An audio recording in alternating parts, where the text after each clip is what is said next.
আমরা অনেকেই মনে করি বাইকে মোটা চাকা ব্যবহার করলেই বাইক স্কিড করবে না, কিন্তু ব্যাপারটা আসলে এরকম না। নির্দিষ্ট গতিসীমা না মেনে অথবা রাস্তার পারিপার্শ্বিক অবস্থা না বুঝেই আপনি যদি ওভার স্পিডে বাইক রাইড করেন, সেক্ষেত্রে যে কোনো সময় বাইক স্লিপ করার সম্ভাবনা থাকে। Welcome to Dhaka metro vlogs. আজকের ভিডিওতে একটা বাইক কি কি কারণে স্কিড করে এবং আমরা কিভাবে এটা প্রতিরোধ করতে পারি সেই বিষয়ে আপনাদের সাথে কথা বলবো। তো চলুন দেরি না করে ভিডিও শুরু করা যাক। প্রতিটা বাইকের টায়ারে একটি এক্সপায়ারি ডেট থাকে, অর্থাৎ আপনি টায়ারটি ওই মাস বা ওই দিন পর্যন্ত ব্যবহার করতে পারবেন এবং এই ডেটটি এক্সপায়ার হয়ে গেলে টায়ারটি ব্যবহার করা নিরাপদ হবে না। চলতে চলতে আপনার টায়ারের যদি বিট কেটে যায় এবং এই টায়ারটি মসৃণ হয়ে যায়, তখন কিন্তু খুব সহজেই আপনার বাইকটি স্লিপ করবে অথবা স্কিড করবে। টায়ার পুরাতন হয়ে গেলে টায়ারটি সাথে সাথে চেঞ্জ করে ফেলুন।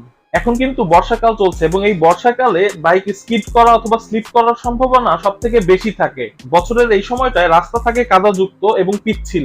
নর্মালি আমরা যে ব্রেকিং ডিস্টেন্স মেনটেন করি, বর্ষাকালে আমাদের ব্রেকিং ডিস্টেন্স আরো একটু বেড়ে যায় এই রাস্তা স্লিপারি হওয়ার কারণে। শুকনা রাস্তায় যেখানে আমাদের ব্রেকিং ডিস্টেন্স থাকে 40 মিটার, বর্ষাকালে সেটা বেড়ে দাঁড়ায় 60 মিটারে। পিচ্ছিল রাস্তায় কখনোই শক্তভাবে ব্রেক চাপা যাবে না, এতে করে খুব সহজেই আপনি ব্যালেন্স হারিয়ে স্লিপ করতে পারেন। এছাড়াও রাস্তা পিচ্ছিল হওয়ার কারণে অনেক সময় আমাদের কন্ট্রোলিং বা ব্যালেন্সিং করতে অনেকটাই সমস্যা হয়। তাই বর্ষাকালে বাইক চালাতে আমাদের সাবধানতা অবলম্বন করতে হবে। হাইওয়ে অথবা এলাকার অলিগলি অথবা গ্রাম্য রাস্তা যেখানে আপনি বাইক চালান না কেন, আপনাকে নির্দিষ্ট গতিসীমার থেকে কিছুটা কম গতিতে বাইক চালাতে হবে। এতে করে আপনি স্লিপ করা ছাড়াই খুব সহজেই বাইকটা থামাতে পারবেন এবং ব্যালেন্স করতে পারবেন। একটা রাইডার যখন ব্রেক করে তখন সে 3টা স্টেপ মেইনটেইন করে ব্রেক করে: perception, reaction time and braking. Perception হচ্ছে একজন রাইডার যখন কোন রাস্তা দিয়ে যাবে, কখন থামতে হবে অথবা কখন স্পিড আপ করতে হবে, এই বিষয়গুলো বোঝা। এবং এই বিষয়গুলো বোঝার পরে আসে রিঅ্যাকশন টাইম, যে আপনার সামনে একটা বাস আছে বেশ কিছুটা দূরে, তো আপনাকে ব্রেক করতে হবে, সেই অনুযায়ী আপনি ব্রেক করলেন বা রিঅ্যাক্ট করলেন। এই ব্রেকিং ডিস্টেন্সটা কেমন হবে এটা নির্ভর করে আপনার গতির উপরে। আপনার গতি যদি কম হয়ে থাকে সেক্ষেত্রে আপনার ব্রেকিং ডিস্টেন্সও কম হবে। আপনার গতি যদি বেশি হয়ে থাকে অবশ্যই আপনার ব্রেকিং ডিস্টেন্সও অনেক বেশি হয়ে যাবে।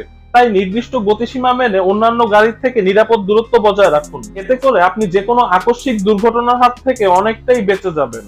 বাইকের টায়ার প্রেসার যেন সঠিক থাকে এই বিষয়টা সবসময় লক্ষ্য করুন। অতিরিক্ত টায়ার প্রেসার বাইক স্লিপ করার একটি অন্যতম বড় কারণ। টায়ারে অতিরিক্ত প্রেসার দিলে রাস্তার সাথে বাইকের গ্রিপটা অনেকটাই কমে যায়। সে সময় হার্ড ব্রেক করলে বাইক স্লিপ করার সম্ভাবনা বহু গুণে বাড়ে। সবসময় বাইকে কোম্পানি রিকমেন্ডেড টায়ার প্রেসার রাখতে হবে। আর বর্ষাকালে যেহেতু রাস্তাঘাট পিচ্ছিল থাকে, তাই ব্রেকিং ডিস্টেন্সটাও বেড়ে যায় এবং রাস্তা থেকে গ্রিপটাও অনেকটাই কমে যায়। নরমাল টায়ার প্রেসার দেওয়া হয় শুকনা রাস্তার জন্য। বর্ষাকালে টায়ারের প্রেসার 5 থেকে 10 psi কমিয়ে রাখা ভালো। রেকমেন্ডেড টায়ার প্রেসার থেকে কিছুটা কম রাখলে অনাকাঙ্ক্ষিত দুর্ঘটনা থেকে রক্ষা পাওয়া যায়। সবসময় এমন গতিতে বাইক চালাতে হবে যেটা আপনার কন্ট্রোলের মধ্যে থাকে এবং হাইওয়েতে কখনোই অমনোযোগী হওয়া যাবে না, কারণ 1 সেকেন্ডের একটা ভুল আপনার সারা জীবনটাকে নষ্ট করে দিতে পারে। হাইওয়েতে আকস্মিকভাবে গরু, ছাগল অথবা মানুষ চলে আসে, তখন যদি আপনি নির্দিষ্ট গতিসীমার মধ্যে থাকেন, আপনি কিন্তু খুব সহজেই বাইকটা কন্ট্রোলের মধ্যে আনতে পারবেন বা ব্রেক করতে পারবেন। সার্বক্ষণিক রোডের দিকে নজর রাখতে হবে এবং পাশাপাশি কিছু সময় পর পর লুকিং গ্লাস দেখতে হবে। ফাঁকা রাস্তা পেলে হুট করে স্পিড আপ করা যাবে না। অনেক সময় রাস্তাঘাটে বালু থাকে, আবার কোনো কোনো গ্রামের রাস্তায়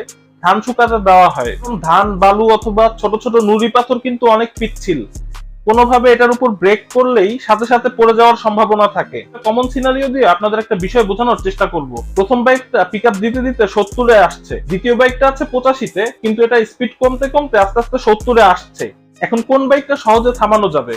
এখানে প্রথম বাইকটা যেহেতু গতি উঠছে, সেহেতু এই বাইকটা থামানো অনেকটাই কষ্টকর হয়ে যাবে। বাইক ও তার রাইডারের ওজন নিয়ে যখন একটা বাইক 70 কিলোমিটার বেগে একটা দিকে যাচ্ছে, তখন যদি হার্ড ব্রেক ধরা হয়, তখন কিন্তু অবশ্যই বাইকটার ব্রেক সঠিকভাবে কাজ করবে না এবং স্লিপ করার একটা সম্ভাবনা থেকে যাবে। কিন্তু যেই বাইকটার স্পিড ক্রমশ কমছে, সেই বাইকটা কন্ট্রোল করা কিন্তু সহজ, কারণ সেই বাইকটার স্পিড কমছে এবং আস্তে আস্তে আরো কমবে। এভাবে কমতে কমতে এক পর্যায়ে হার্ড ব্রেক ধরলেও কিন্তু বাইকটা আর স্কিড করবে না। তাই আবারও বলছি, অবশ্যই আপনাদের নির্দিষ্ট গতিসীমা এবং আপনার কন্ট্রোলের মধ্যে যতটুকু স্পিড আপনি কন্ট্রোল করতে পারেন ঠিক ততটুকু মেইনটেইন করে বাইক চালান। এতে করে বাইক স্লিপ করা ছাড়াও বিভিন্ন বড় ধরনের অ্যাক্সিডেন্ট থেকে আপনারা রক্ষা পাবেন। এছাড়াও উচ্চ গতিতে গিয়ার চেঞ্জ করা ছাড়া বাইকের ক্লাচ প্রেস করবেন না।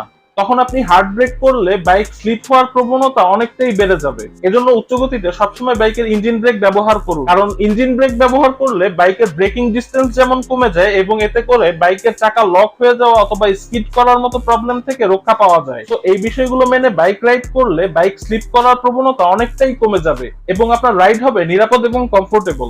সো আজকের মতো এ পর্যন্তই। ভিডিও ভালো লাগলে অবশ্যই একটি লাইক দিয়ে যাবেন এবং আমার চ্যানেলে নতুন হলে প্লিজ চ্যানেলটি সাবস্ক্রাইব করবেন। আল্লাহ হাফেজ।